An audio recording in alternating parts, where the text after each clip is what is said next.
राजू गुडगे, संजय कालेवार, माझ्या नगरपालिकेचे सहकारी नगरसेविका प्रतीक्षाताई मरगज, उमेदवार दुर्वा राणे, दुसरे उमेदवार भावेश म्हात्रे, रुपेश गोरे, आपले विभाग प्रमुख माने, सर्व शिवसेने, आमचे उपशहर प्रमुख जाधव, अनवर शेख जाधव, दुसरे गणेश जगताप, विभागातील सर्व शिवसेनेच्या पदाधिकारी, सर्व शिवसैनिक, आज खरोखरच या प्रभागामध्ये आपल्याशी संवाद साधण्याचा मला योग आला। या प्रभागामध्ये अर्थिताई आपटे या माझ्या विश्वासू नगरसेविका होत्या आणि ज्यावेळेस हा प्रभाग ओबीसी झाला तर मी त्यांना सांगितलं, तुमच्या घरातल्या ज्या वहिनी आहेत त्यांना आपण उमेदवारी देऊया। तर त्यांच्या घरातून त्यांना नकार आला। मग हेमंतजी आणि आमच्या आरतीताई वामनदादा बोलले, तुमच्या घरातनंच एक उमेदवार कोणीतरी द्या।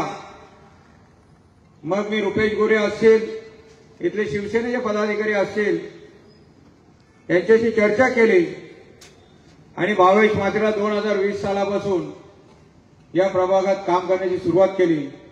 परंतु दोनदा निवडणुका जाहीर झाल्या, परंतु कोरोनासारखी साथ आपल्या शहरावर आलेली होती आणि त्यामुळे त्या निवडणुका लांबणीवर गेल्या। पण भावेश म्हात्रेंनी या विभागातलं काम सोडलं नाही। या ठिकाणी वॅक्सिनेशन असो, आर्सेनिक आम्लाच्या गोळ्या असो, मास्क वाटप असो, अन्नधान्य वाटप असो, जरी त्याचे वडील या जगातनं निघून गेले, आम्हाला म्हात्रे कुटुंबाला विश्वास सुद्धा बसत नव्हता की रात्री 12:30 वाजता त्यांनी झोपले आणि झोपेमध्ये ते अटॅक येऊन आमच्यातनं निघून गेले। आम्ही सर्व नागरिकांची सेवा करत होतो आणि मोठा दुःखाचा डोंगर आमच्यावर आलेला होता। आणि देव सुद्धा ज्या माणसाला मरण देतो ते कसं देतो बघा। 22 वर्ष त्यांनी निरूपण केलं।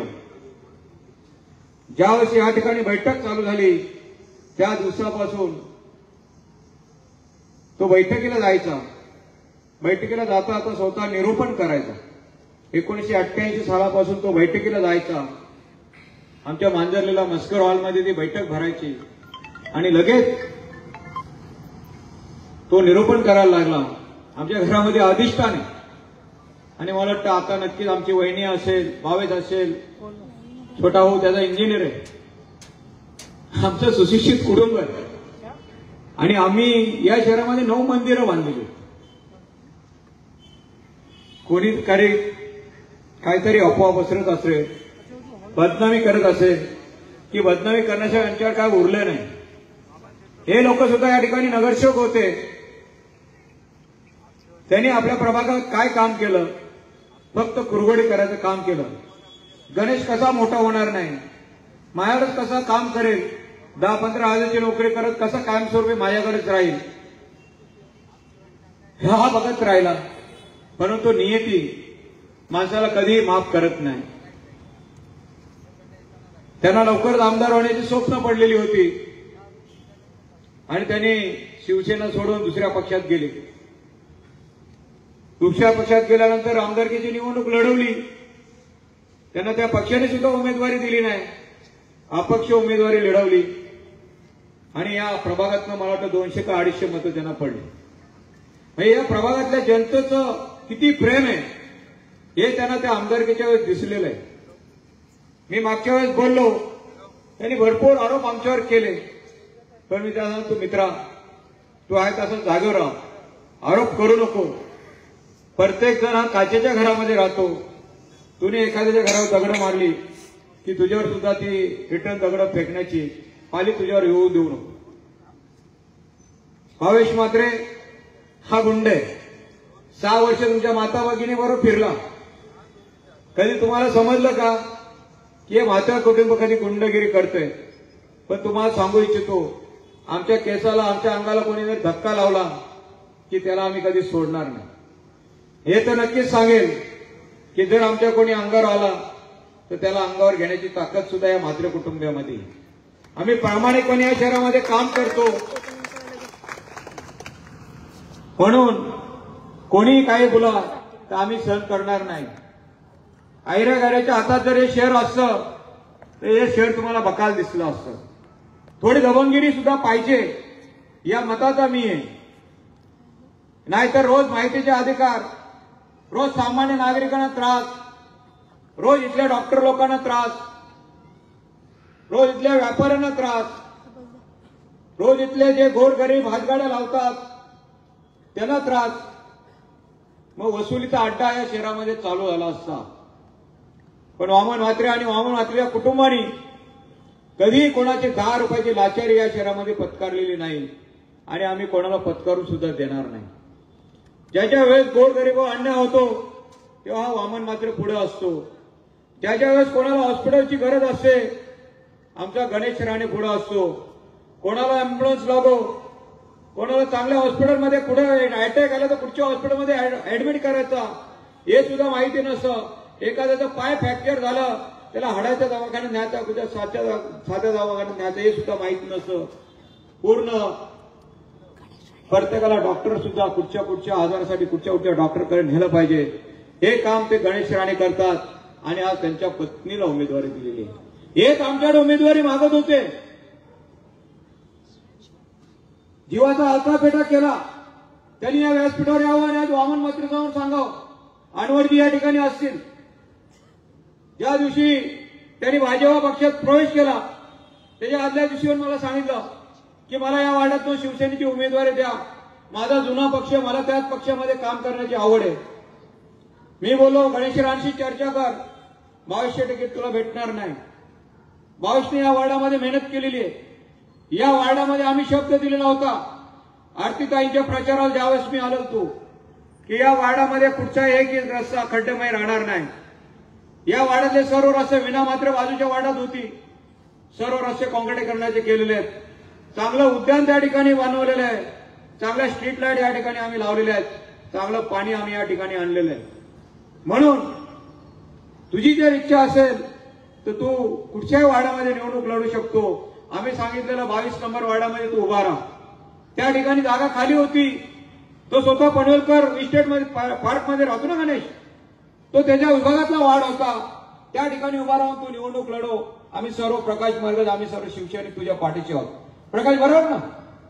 पण त्यांनी नकार दिला, त्याला याच प्रभागामध्ये निवडणूक लढवायची होती आणि मागच्या वेळेस करोना आला आणि लेडीज पण ते गणेशशी बोलून आम्ही देणार होतो, परंतु त्याला स्वतःला उभा राहा त्या वार्डात उभा होता।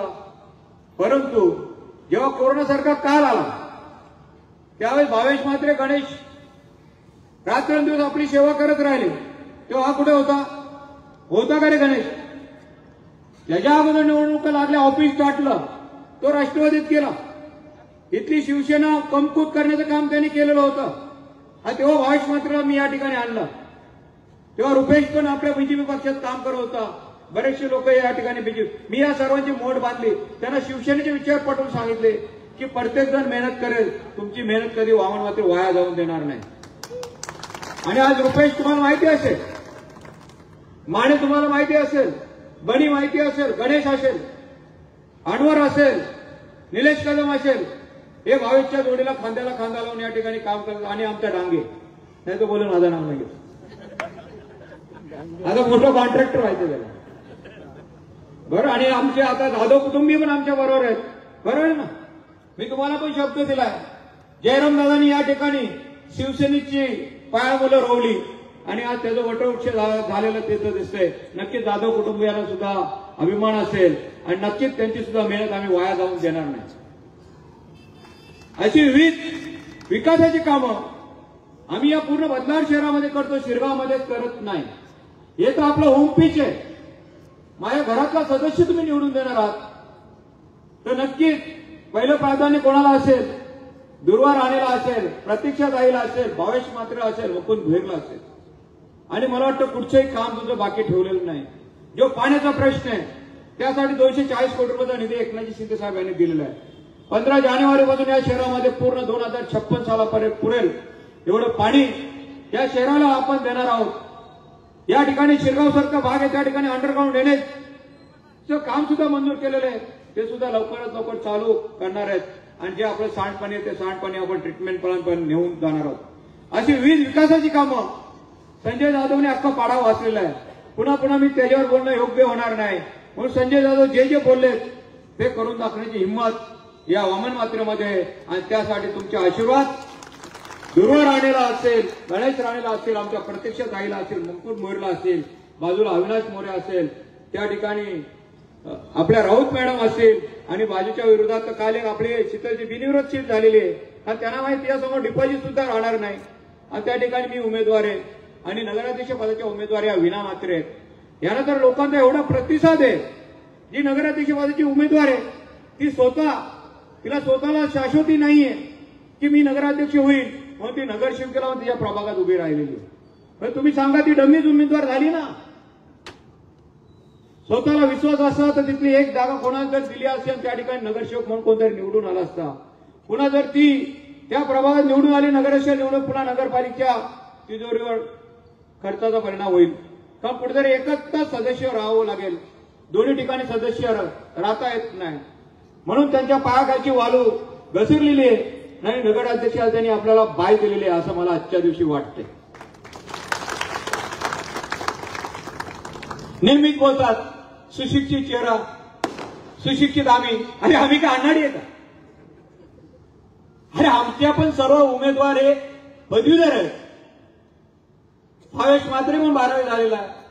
प्रत्यक्ष काही असो, राणे असो, वामन म्हात्रे असो आणि याच्या पलीकडे आम्ही आमच्या 4 शिक्षण संस्था चालवतो. आम्ही विद्यार्थी घडवण्याचं काम करतो, पदवीधर बनवण्याचं काम करतो. तुम्ही काय करता ते जनतेला सांगा. फक्त आपल्या 2 वॉर्डापुरतं काम केलं त्याच्यावर सह्या आमच्या नगराध्यक्ष म्हणून मी, विजयाताई, जयश्रीताई भोईर, प्रियेश जाधव. अरे तुम्हाला निधी कोणी दिला? तुमचे प्रस्ताव कोणी मंजूर केले? आम्ही नगराध्यक्षाने केलं कारण की हे बदलाव शहर आपलं विकासाकडे केलेलं आहे. आम्ही कधी निवडणुका झाल्यानंतर कुठच्या प्रभागामध्ये जे येतील ते प्रस्ताव एक मुखाने त्या नगरपरिषदेच्या सभागृहात मंजूर करत असतो आणि महाराष्ट्र शासनाला पाठवत असतो. तिकडनं मंजुरी आल्यानंतर ती प्रत्येक प्रभागामध्ये काम करत असतो. तीच कामं आम्ही या 39 प्रभागामध्ये केलेली आहेत. नेहाताई आपटे या नगरसेविका होत्या तरी दादाकडे निधी मागायला नाही. तिचा आणि माझा भाव नेहमी तिचा आदर मी केलेला आहे आणि नक्कीच मी आता सांगितले तू 22च्या खांद्याला खांदा लावून या ठिकाणी 22ला निवडून आण. तुझ्या घरातला एक सदस्य म्हणून नगरसेवक जाण्यासारखं होईल. नक्कीच तिने मला शब्द दिलेला आहे की दादा मी नक्कीच 22ला निवडून येण्यासाठी या ठिकाणी मदत करणार आहोत. कोणी काही अफवा पसरेल, अफवावर तुम्ही विश्वास ठेवू नका. जो समोरचा उमेदवार आहे त्या समोरच्या मला सांगेन तू माझा मित्र आहे. मित्रासारखा राहा. खेळीवालीच्या वातावरणाने ही निवडणूक लढ. कोणी गुंडबिंड नाहीये. तुला माहितीये तुला घडवणारा हा वामन म्हात्रे, गणेश राणे माझ्यावर त्याला घेऊन यायचा आणि मी तो पत्रकार होता. एक पतपेढी चालवायचा. मला माहिती आहे ती पतपेढी नंतर बंद पडली. काढण्यासारखं भरपूर आहे. मी इशारे देऊन ठेवतो. पुन्हा मला या प्रभागामध्ये सभा घ्यायला लागली नाही पाहिजे. निवडणुका येतील जातील, संबंध चांगले राहिले पाहिजेत. मी आमदार साहेबांना सांगितलं तुमची निवडणूक झालेली आहे, तुमच्यावर मला बोलायची इच्छा नाही. तुमच्या नगराध्यक्षा चेहरा या शहरामध्ये नाही. वामन म्हात्रेंनी काम केलंय. वामन म्हात्रेच्या पत्नीला मत देणं, मत मागणं हा आमचा अधिकार आहे.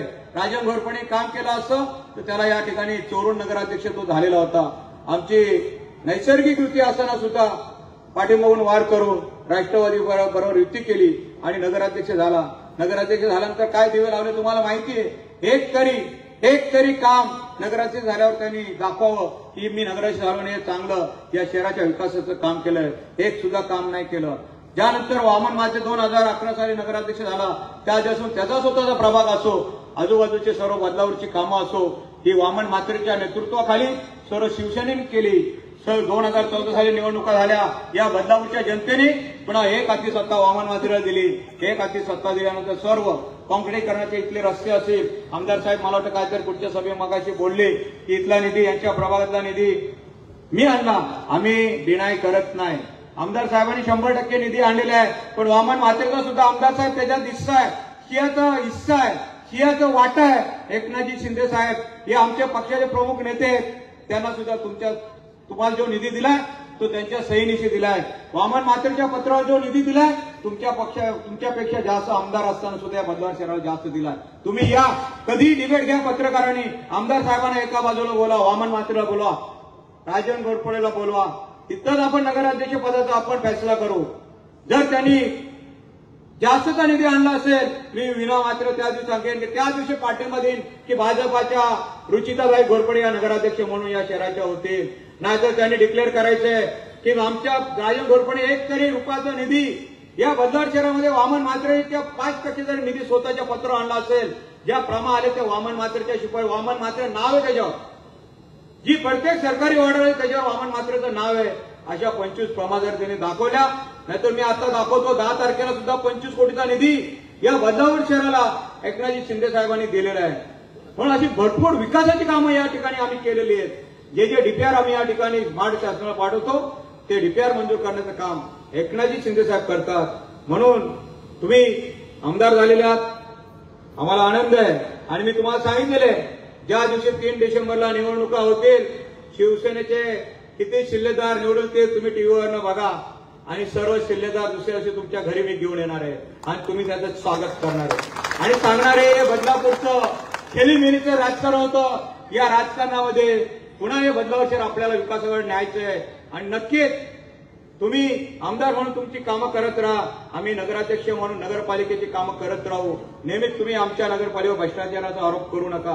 म्हणजे तुम्ही केलेली कामं ही 100% चांगली आहेत आणि आमच्या नगरसेवकांनी कामं केलेली ही लुटारू आहे असं साहेब तुम्ही बोलू नका. तुमचं वयामुळे आम्हाला तुमच्यावर काय बोलता येत नाही, कारण आम्हाला सुद्धा या हिंदू धर्मामध्ये आम्ही जन्म घेतलेला आहे आणि हिंदू धर्मामध्ये कुठच्या माणसावर किती टीका केली पाहिजे याला सुद्धा अंकल लिमिट आहे. म्हणून आम्ही त्यांच्या वयाचा आदर ठेवतो आणि त्यांना कधी आम्ही उलट बोलत नाही. नक्कीच आज आम्ही कधी कोणाला दमदाटी करत नाही. दमदाटी करून निवडणुका जिंकायच्या असत्या तर कोणाला फॉर्म सुद्धा भरून दिले नसते. बरोबर आहे ना. काही ठिकाणी खेरीमेलीच्या वातावरणामध्ये निवडणुका झालेल्या आहेत. फक्त आम्ही येतो, नेते प्रौशना फक्त भाषण करतो. तुम्ही विकासावर बोला. आम्ही विकासाचे मुद्दे घेऊन प्रत्येक वाडावाडामध्ये गेलोय. 49 वार्डामध्ये एक सुद्धा वार्ड नाही की वामन म्हात्रे त्या ठिकाणी काम केलेलं नाही. एक सुद्धा वार्ड नाही त्या ठिकाणी काँक्रीट करण्याचा रस्ता केलेला नाही का. एक सुद्धा वार्ड नाही त्या ठिकाणी गार्डनसाठी निधी दिलेला नाही का. एक सुद्धा वार्ड नाही त्या ठिकाणी स्ट्रीट लाईटचं काम केलेलं नाही का. सर्व वार्ड बघा त्या ठिकाणी वामन म्हात्रेने प्रत्येक वार्डामध्ये विकास निधी देण्याचं काम केलंय. आमदार साहेब फक्त तुम्ही तुमच्या भाजपचे जे नगरसेवक होते त्या वार्डामध्येच निधी दिलेला आहे. आमच्या शिवसेनेचे 2-3 तुमचे लाडके कोण असतील त्यांना फक्त निधी दिलेला आहे. आमच्या प्रभागामध्ये कुठं निधी दिलेला नाही. या शिरगाव परिसरामध्ये कुठं निधी दिलेला नाही. आणि जो निधी दिलेला आहे त्याचं एक खोटं बिल तिथं पडलेलं आहे. जाऊन बघ